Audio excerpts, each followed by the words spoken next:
Select అయినా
Good morning to one and all. Am I audible, guys?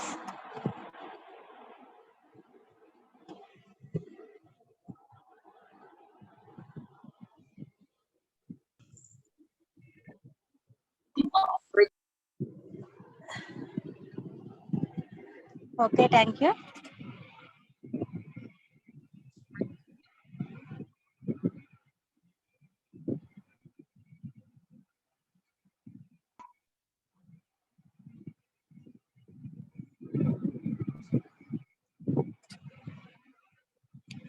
So last 2 classes నుంచి మనం సరిగ్గా class చెప్పుకోలేకపోయాం కదమ్మా.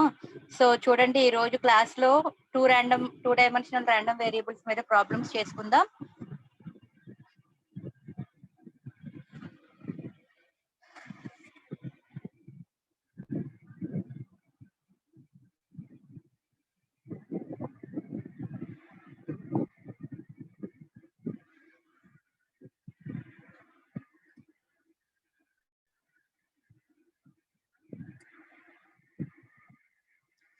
సో 2 డైమెన్షనల్ ర్యాండమ్ వేరియబుల్స్ అనగానే మనకి ఫంక్షన్ అంటే మనకి క్వశ్చన్ ఎక్స్ లోను వై లోను కనిపిస్తాయండి. ఎక్స్ వేరియబుల్స్ వై వేరియబుల్స్ కనిపిస్తాయి.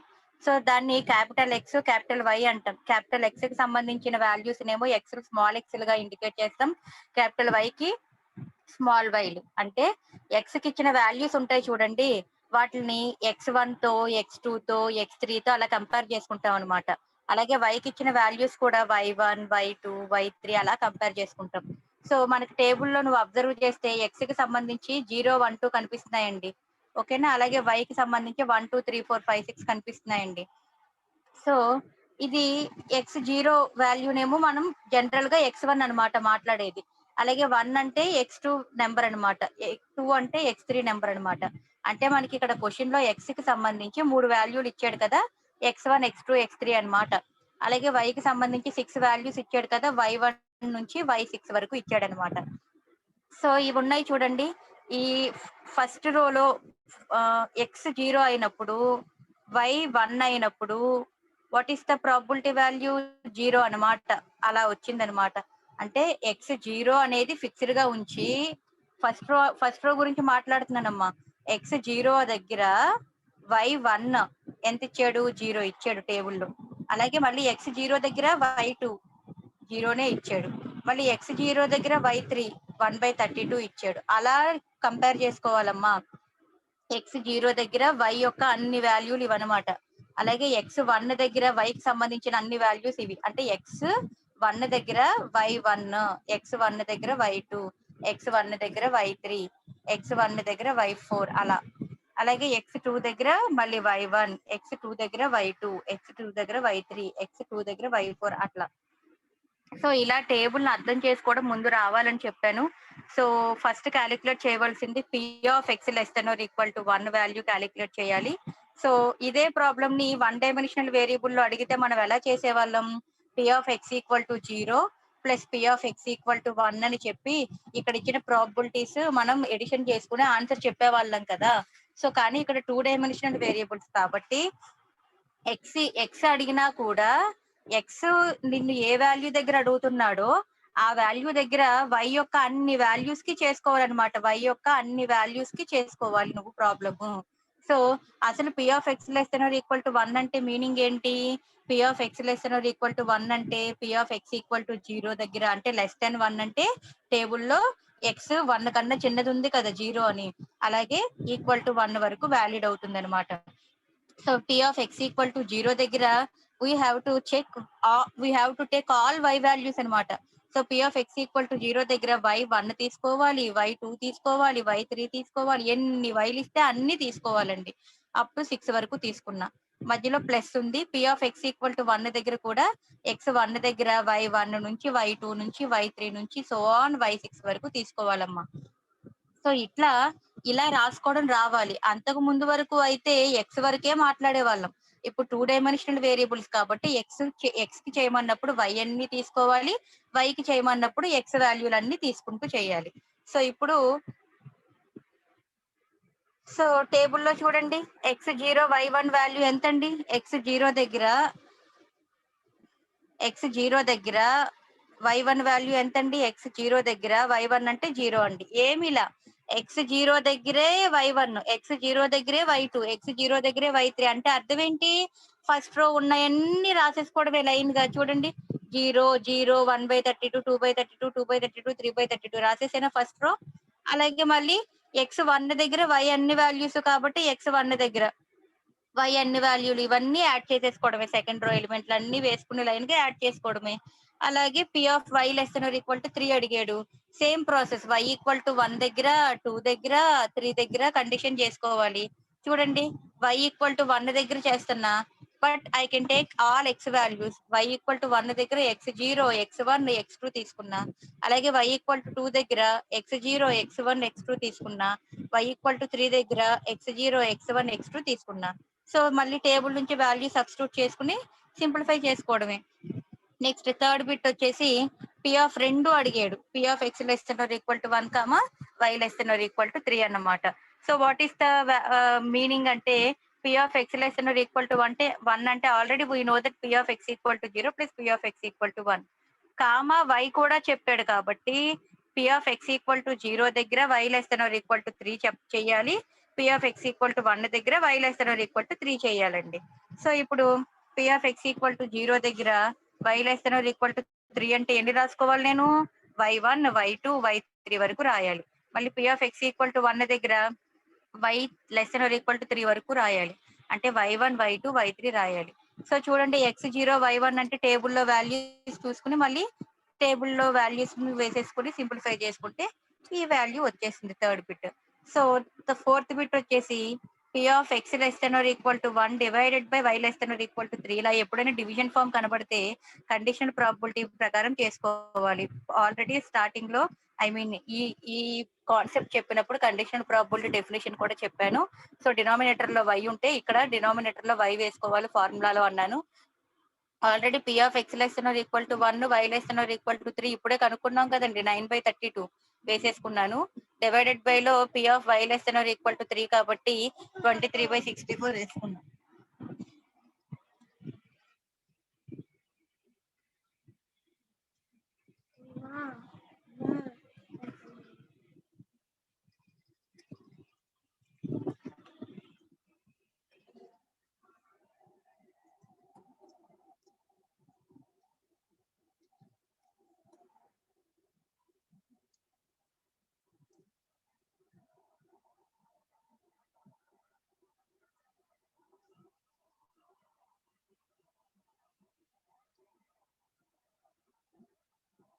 సింప్లిఫై చేసుకుంటే 9/28 వచ్చిందండి.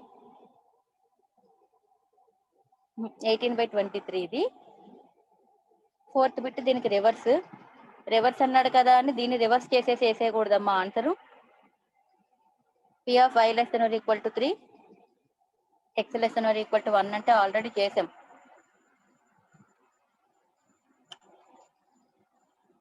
y less than or equal to 3, x less than or equal to 1 అన్నా x less than or equal to 1 comma ఏదైనా ఒకటేనండి వాల్యూ. సో 9/32 కామన్ గా వేసుకున్నా. డినామినేటర్ లో p of x less than or equal to 1 అంటే calculate చేశాను కదండి first. 7/8 వేసుకున్నా. సింప్లిఫై చేస్తే 9/28.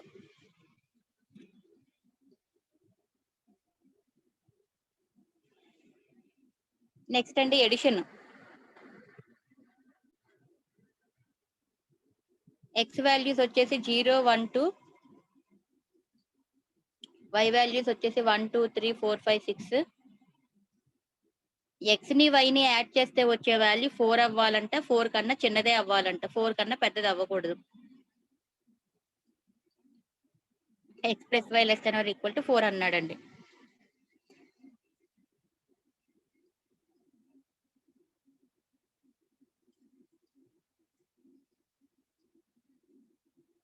ఎక్స్ 0 దగ్గర y ఎక్కడి వరకు తీసుకునే అవకాశం ఉంది? 4 వాల్యూసే తీసుకునే ఛాన్స్ ఉంది. బికాస్ 0 + 1 అంటే 1, 0 + 2 అంటే 2, 0 + 3 అంటే 3, 0 + 4 అంటే 4. మన కండిషన్ 4 కన్నా చిన్నదే రావాలి కదా. సో ఇది కరెక్టే. సో ఎక్స్ 0 దగ్గర అప్ టు y వాల్యూ 4 వరకు తీసుకున్నాం. అలాగే ఎక్స్ 1 అయినప్పుడు y వాల్యూ 1, 2, 3 వరకే ఛాన్స్. 1 + 1 2, 1 + 2 3, 1 + 3 4. అలాగే ఎక్స్ 2 అయినప్పుడు y వాల్యూస్ 1, 2 వరకే ఛాన్స్. అంతే కదా. 1 + 2 3, 2 + 2 4. అదే రాసానండి. ఎక్స్ 0 దగ్గర y వాల్యూ, y అంటే నీ మనసులో j అని ఉండాలి, x అంటే i అని ఉండాలమ్మా. So j values are from 1 to 4. ఇక్కడ 1 to 3, ఇక్కడ 1 to 2. So y value 1 x 0 దగ్గర, y value 2, y value 3, y value 4 x 0 దగ్గర. అలాగే x 1 దగ్గర y వాల్యూ 1, 2, 3 తీసుకున్నాం. అలాగే x 2 దగ్గర y వాల్యూ 1, 2 తీసుకున్నాం. సో మళ్ళీ టేబుల్ నుంచి వాల్యూలు వేసుకోవడం, సింప్లిఫై చేయడం అమ్మ. ఇలా నువ్వు ప్రాబ్లం క్యాలిక్యులేట్ చేసుకోవాలి. Next second bit. Second question చూడండి. If the joint probability of x comma y is given by,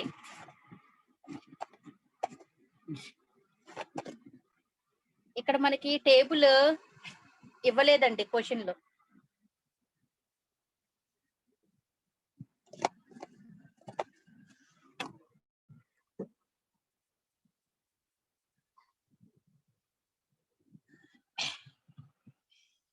so second question లో నీకు టేబుల్ ఇవ్వలేదమ్మా. We have to prepare the table for the given function.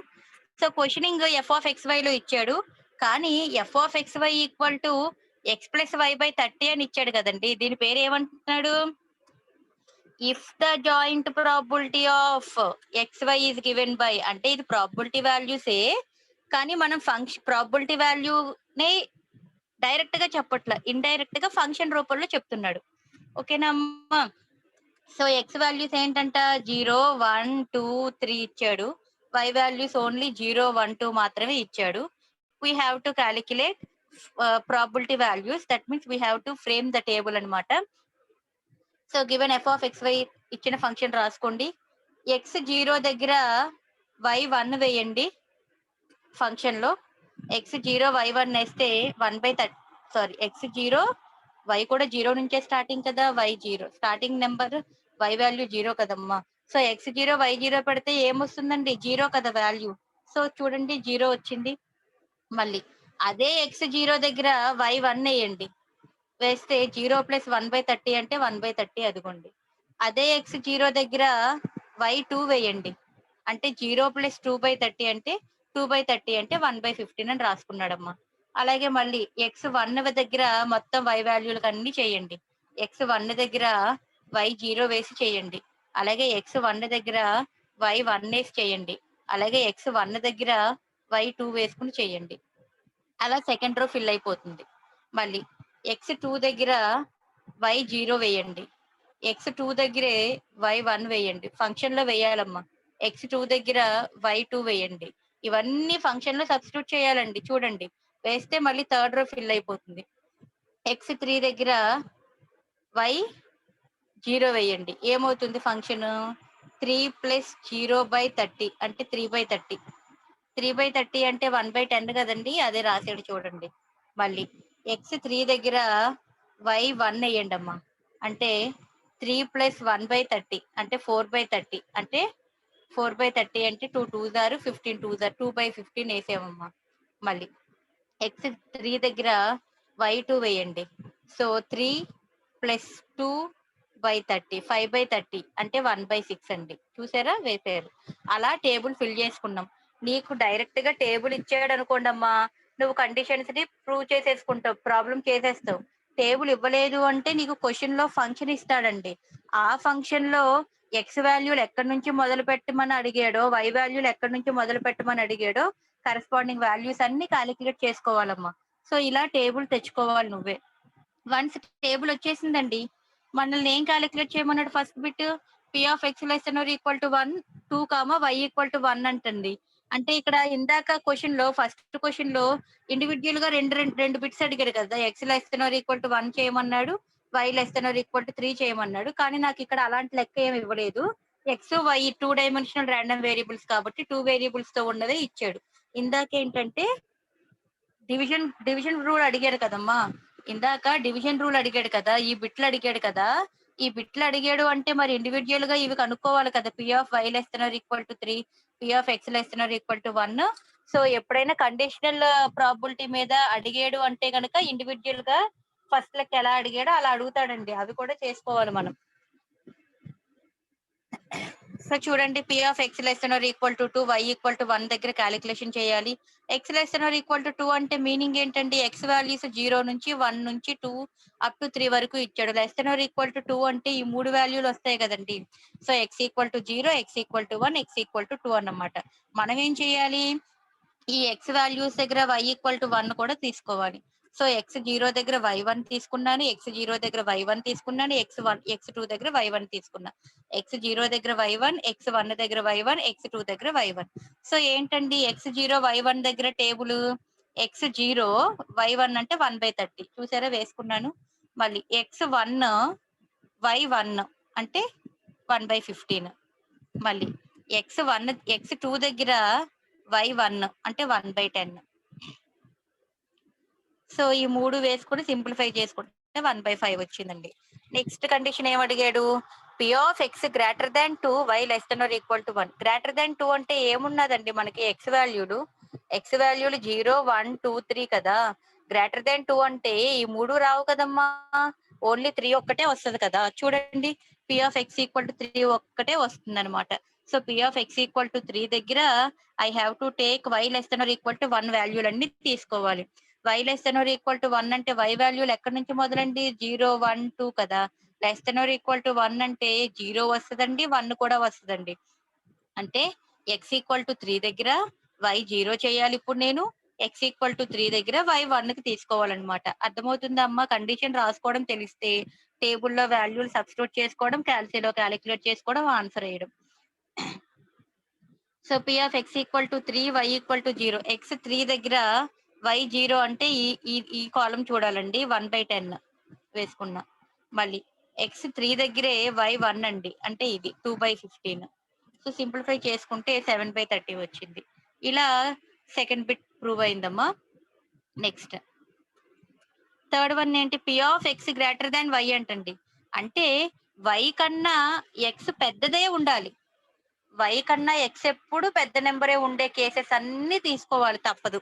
So చూడండి, actual గా మనకి x = 0 అండి, 1 అండి, 2 అండి, 3 అండి. y వాల్యూస్ ఏమో 0 1 2 మాత్రమే ఇచ్చాడండి. x పెద్దది అవ్వాలి y కన్నా. ఓకే, ఇక్కడ ఈ 0 0 తీసుకున్నాను అనుకోండి, రెండు ఈక్వల్, x y రెండు ఈక్వల్ అవుతాయి. ఓకేనా? అయ్యో సారీ, 0 1 2 3 వై 0 1 2 కదమ్మా. ఎక్స్ వై రెండు రెండు కంపేర్ చేస్తే ఎక్సే పెద్దగా ఉండాలంట. అంటే జీరోకి చూద్దాం ఫస్ట్. జీరోకి వై 0 తీసుకుంటే ఈక్వల్ అయిపోతుంది. మళ్ళీ జీరోకి 1 తీసుకుంటున్నా అంటే ఎక్సే పెద్దగా ఉండాలి కదా, మరి 0 గ్రేటర్ దెన్ 1 కాదు కదా. సో ఇది కుదరట్లా. మళ్ళీ జీరోకే 2 చూస్తున్నా, అవ్వదు కదండి. 1 అవ్వనప్పుడు 2 ఎందుకు అవుద్దమ్మా. అంటే ఎక్స్ జీరో దగ్గర నాకు వై వాల్యూలు ఏ ఒక్కటి పనికి రావట్లేదమ్మా. అయితే 0 తీసేద్దాం, అయిపోయింది. ఎక్స్ 1 దగ్గర వై 0 చూస్తున్నానండి. వై 0 ఎక్స్ 1 వై 0 చూస్తున్నా. ఎక్సే పెద్దది కదండి. X greater than Y condition valid అయింది కదా. ఓకే కరెక్టే. మళ్ళీ ఎక్స్ 1 దగ్గరే చూడండి. ఎక్స్ 1 దగ్గర వై 0 చూసాను, ట్రూ అయింది కండిషను. ఎక్స్ 1 దగ్గర వై 1 చూస్తున్నా, వై 1 చూస్తేనండి సేమ్ నెంబర్స్ కదా, ట్రూ అవ్వలేదు కదా, తీసేయండి. X 0 1 2 3 Y 0 1 2. ఓకే. మళ్ళీ ఎక్స్ 1 దగ్గర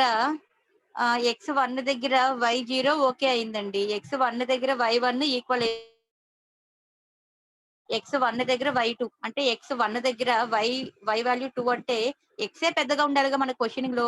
సో ఇది కుదరలా. అంటే ఒకే ఒక్కటి ట్రూ అయింది. ఎక్స్ 1 కి వై 0 దగ్గర ఒబే అయింది, అది గుర్తుపెట్టుకోండి. మళ్ళీ X equal to 0 1 2 3 Y equal to 0 1 2. Okay, 0కి చూసేసా, 1కి చూసేసా, 2కి చూద్దాం. ఎక్స్ 2 దగ్గర వై 0 అంటండి. వై 0 అంటే 2 గ్రేటర్ దెన్ 0 కరెక్టే కదండి. ఓకే. మళ్ళీ ఎక్స్ 2 దగ్గర వై 1 అంటండి. 2 గ్రేటర్ దెన్ 1. ఓకే, ఇది కరెక్టే. ఎక్స్ 2 దగ్గర వై 2 అండి. ఈక్వల్ కదా, అవ్వదు. ఇది ఒక్కటి అవ్వట్లేదండి. ఓకేనా. సో ఏమేమి ఒబే అయినాయి 2 దగ్గర? ఎక్స్ 2 దగ్గర వై 0 ఓకే, ఎక్స్ 2 దగ్గర వై 1 ఓకే. బట్ 2 అనేది ఈక్వల్ అయిపోతుంది, కుదరట్లా. మళ్ళీ ఎక్స్ వాల్యూ 0 1 2 3 కదమ్మా, వై వాల్యూ 0 1 2. 0కి చూసేసాను, 1కి చూసేసాను, 2కి చూసేసా. ఇప్పుడు ఎక్స్ ఈక్వల్ టు 3 దగ్గర వై 0 చూడండి. సో 3 గ్రేటర్ దెన్ 0 కరెక్టేగా. ఓకే. మళ్ళీ ఎక్స్ ఈక్వల్ టు 3 దగ్గర వై 1 చూడండి. 3 గ్రేటర్ దెన్ 1 కరెక్టేగా. ఓకే. ఎక్స్ ఈక్వల్ టు 3 దగ్గర వై 2 చూడండి.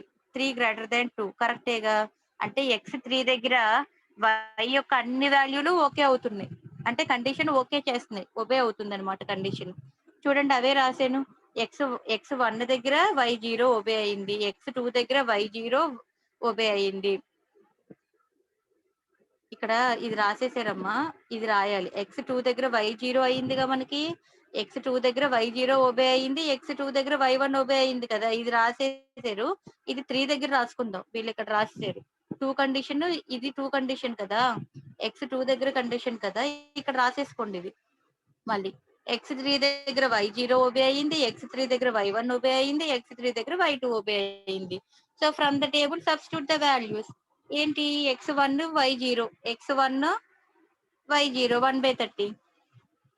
మళ్ళీ ఎక్స్ 2 వై 0, ఎక్స్ 2 వై 0 1/15. మళ్ళీ ఎక్స్ 3 వై 0 1/10. అట్లాగే ఎక్స్ 2 వై 0 ఎక్స్ కాదమ్మా, ఎక్స్ 2 అయిపోయింది, ఎక్స్ 3 వై 0 అయిపోయింది, ఎక్స్ 2 వై 1, ఎక్స్ 2 వై 1 అంటే 1/10.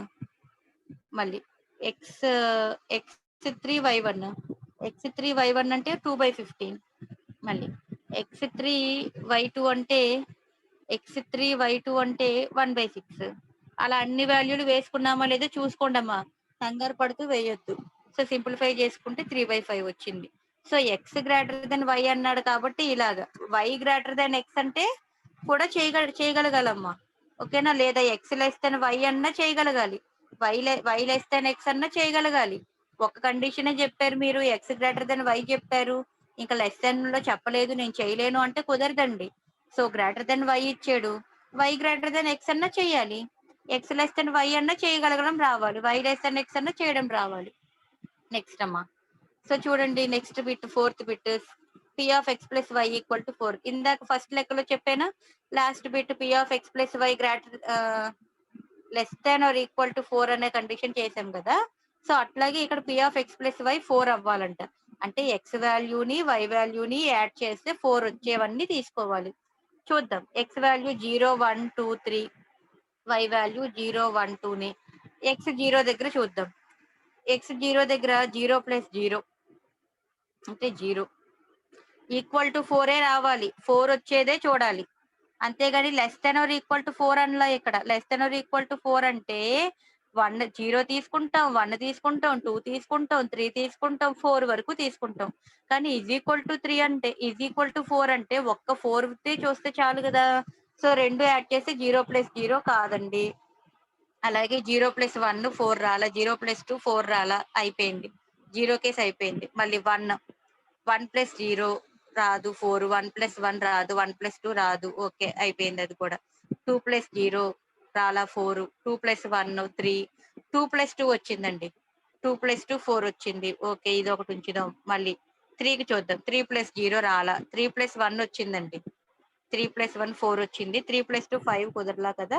రెండే రెండు వచ్చినాయిగా. సో చూడండి ఎక్స్ 2 దగ్గర వై 2 దగ్గర, ఎక్స్ 3 దగ్గర వై 1 దగ్గర. సో టేబుల్లో ఈ వాల్యూలు ఉన్నాయి కదా, వేసుకుంటే 4/15 వచ్చింది. ఇట్లా జాయింట్ ప్రాబబిలిటీ ఫంక్షన్ అని అడిగినా,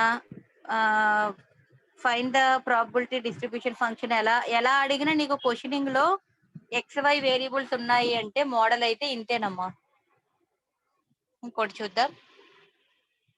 so find the joint probability distribution of two random variables x and y given below. First bit ఏంటంట, find the marginal distribution of x and y కనుక్కోవాలంట. సెకండ్ బిట్ ఏంటంటే the conditional distribution of x given the value of why equal to 1 and that of y given the value of X equal to 2 అంట. Okay first bit ఏంటో అర్థం చేసుకుందాం first. So క్వశ్చనింగ్ మనకి find the marginal distribution of x and y అడిగాడండి. X y యొక్క marginal distribution అడిగాడు. So చూడండి ఇక్కడ what are the values for X given in the table. X values ఏమో 1 2 3 4, వై వాల్యూస్ ఏమో 1 2 3 4. సో ఎక్స్ వాల్యూస్ 1 2 3 4 రాసా. ఎక్స్ కి table వేసుకుంటా, ఎక్స్ యొక్క మార్జినల్ డిస్ట్రిబ్యూషన్ రాసుకుంటున్నానండి.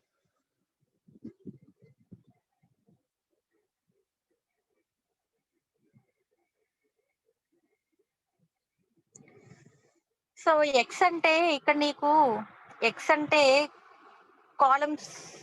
కాలమ్స్ కాదండి, రోస్ కదా. ఇది x1, ఇది x2, ఇది x3, ఇది x4 అంతే కదా. అలా ఇది y1 y2 y3 y4 columns అన్నమాట. సో ఇప్పుడు చూడండి x1 గురించి మాట్లాడితే మార్జినల్ డిస్ట్రిబ్యూషన్ చేయమంటే ఇది x ఈక్వల్ టు 1 దగ్గర ఈ ఫస్ట్ రో అంతా, సెకండ్ రో అంతా x ఈక్వల్ టు 2 దగ్గర, థర్డ్ రో అంతా x ఈక్వల్ టు 3 దగ్గర, ఫోర్త్ రో అంతా x ఈక్వల్ టు 4 దగ్గర. మరి ఇవన్నీ ప్రాబబిలిటీ వాల్యూలు అన్నాం కదా మనం, పి ఆఫ్ ఎక్స్ వై కదా వాల్యూస్, అవునా. So P of X equal to x అన్నమాట. ఇవన్నీ P of x values. Only నేను ఎక్సే తీసుకుంటున్నాను కదా. So P of X equal to x marginal distribution రాయమంటేనమ్మా ఎక్స్లు ఫస్ట్ రో ఉంది కదా, ఫస్ట్ రో అన్ని యాడ్ చేయండి. 4/36 ప్లస్ 3/36 ప్లస్ 2/36 ప్లస్ 1/36 ఎంత అవుతుంది. డినామినేటర్ లో 36 కామన్ కాబట్టి 4 3 7 8 9 10 చూసారా. 10/36 x1 దగ్గర రాసా. x1 కి సంబంధించినవన్నీ యాడ్ చేసేసా. అది x1 ఎలిమెంట్ దగ్గర రాసా 10/36. మళ్ళీ x2 దగ్గర అన్ని యాడ్ చేయండి అమ్మా. చూడండి 3 3 6 7 8 ఇది 1 అమ్మా, 1 అన్నమాట. అది 9/36. x2 దగ్గర 9/36, x3 దగ్గర 5 6 7 8 8/36, x4 దగ్గర 1 2 2 1 3 4 5 9/36. అలా x1 రో అంతా యాడ్ చేయండి, x2 రో అంతా యాడ్ చేయండి, x3 రో అంతా యాడ్ చేయండి, x4 రో అంతా యాడ్ చేయండి. అవన్నీ x1 x2 x3 x4 అనే టేబుల్ గా రాయండి. దాన్ని మార్జినల్ డిస్ట్రిబ్యూషన్ ఫర్ ఎక్స్ అని చెప్పి రాసినట్టు అనమాట. అలాగే వై కూడా సేమ్ అండి. Y P of why equal to Y ఎలా రాస్తాం, వై కాలం అంతా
ఓకే, అయిపోయిందా? ఓకే అమ్మా, ఈ రోజు క్లాస్లో ఏవైనా డౌట్స్ ఉన్నాయా? డౌట్స్ ఏమి ఎవరు అడగడం లేదు? ఓకే అండి, మండే క్లాస్లో మీట్ అవుదాం. Thank you all.